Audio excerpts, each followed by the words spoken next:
Welcome back to Crawford-Clark Close-Up and our Pixar season of reviews. We've only two more of Pixar's feature films to review before the release of The Incredibles 2, so let's get to it with our review of the 18th adventure, Cars 3. Over the last decade, the majority of Pixar's features have been sequels or prequels to their previous successes. We started the 2010s with Toy Story 3, moved on to Cars 2, we saw how Mike and Sully first met in Monsters University, and we returned to the sea with Finding Dory. 2017 would mark the second year in which Pixar would go bold and release two feature films. Cars 3 first, released in July, and another Pixar original, Coco, in November. The big question on everyone's lips was, were we ready to see a return to the world of Cars after the more lukewarm receptions afforded the previous two entries?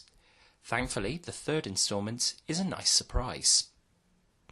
We start the new film back in Radiator Springs, sorely absent for the majority of the previous film, with McQueen trying to decide whether to compete in a new race against newcomer Jackson Storm, or bow out of racing gracefully.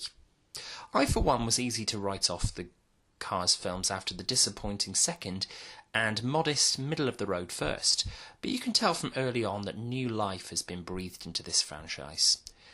Although less than 30 minutes into the film, it's easy to see where the filmmakers are going with Lightning McQueen's story.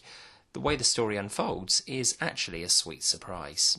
Something that's evident from the outset is how the film feels contemporary, but is also happy to reuse some of the ideas that worked from the first film and largely ignore the critically panned sequel.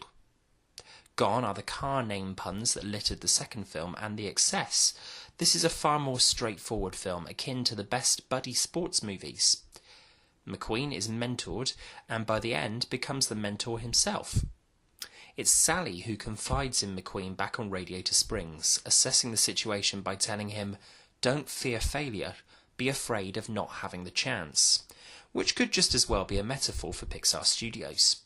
Despite a few artistic setbacks along the way, this studio have dared to be brave and innovative in their output because the creatives are given the chance to do so.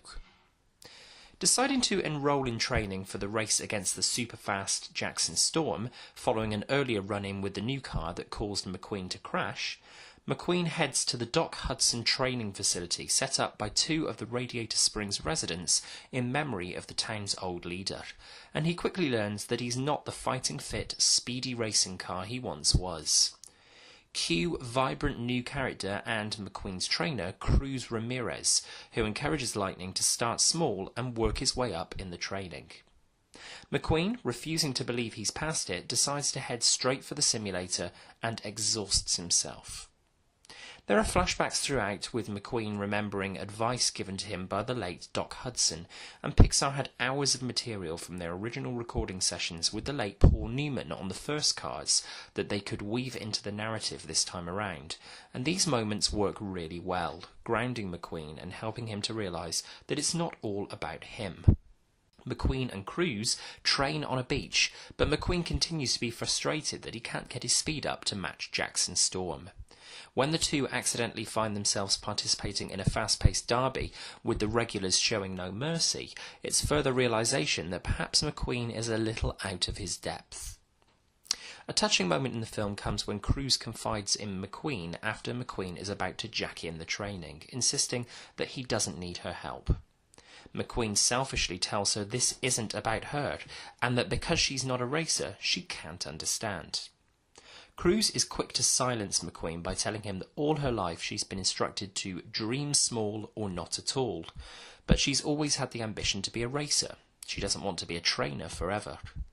Voiced by Texan-born Cristela Alonso, Cruz Ramirez quickly becomes this film's protagonist, who McQueen decides to mentor. Cruz becomes the star of Cars 3 and arguably the whole franchise. She's an honest character who's been told to dream small and convinced that her place is as the trainer, not the trainee, until veteran McQueen takes a chance on her. This is in fact a metaphor for Pixar's creative teams. This is the studio's 18th feature, and as the studio come of age with this film, so too does Pixar head honcho John Lasseter relinquish control of his baby. He's not directing Cars 3 as he did the previous two, and neither is this third instalment penned by him. He is executive producing, though. He's taking a back seat for new talent to come in, just like his protagonist. Brian Fee directs this third instalment with assuredness. Having worked in the art department within Pixar for a number of years, it's now his time to be out in the spotlight. The contrast between Owen Wilson as McQueen and Armie Hammer, the newer, more desirable actor, as new character Jackson Storm, is a further example of the conflict between old and new at the heart of this film. Furthermore, McQueen, though never one of Pixar's best characters, ends up embarking on one of the biggest character arcs of any Pixar protagonist, going from big head with no friends who's only looking out for himself in the first film, to learning by the end to accept that you're not going to be at the top of your game forever, and it's worth giving the underdog a chance.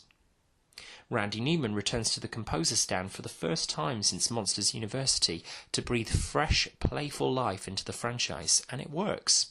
There's also a nod back to the classic Toy Story score throughout the end credits suite that's genuinely surprising. The Crawford-Clark close-up standout scene comes when McQueen starts the race, but, knowing that Cruz deserves her chance to shine, enlists her into the race to take his place, mid-race. It's a crowd-pleasing moment and a highlight of the three films.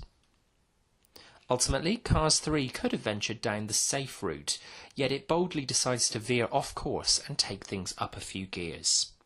Whilst these films are probably some of Pixar's least engaging, Cars 3 is a satisfactory instalment in the franchise and a breath of fresh air after a number of recent Pixar sequels that haven't been on par with their originals. Despite the fact that star of Cars 2 Mater is rightly sidelined again for most of this film, the filmmakers still can't quite resist ending on Mater being daft at the end of the closing credits. For what it's worth, Cars 3 is a step in the right direction and is just as solid, if not more so, than the first time around. From Crawford-Clark Close-Up, we say... Take a chance on me. Sorry. What are your thoughts on Cars 3? Do you agree that it's a step up from Cars 2? More importantly, as we now have a new protagonist, could we see a fourth Cars film in development in a few years' time? Let us know your thoughts by putting them in the comments below. You can find Crawford-Clark Close-Up on Facebook and Twitter, and you can email us with your suggestions for future reviews. crawfordclarkcloseup@gmail.com. Up next, in our final review of Pixar's feature films before the shortly incoming Incredibles 2, we're going musical. Viva Latin America, it's Coco. For now though, thanks for watching, and that's a wrap.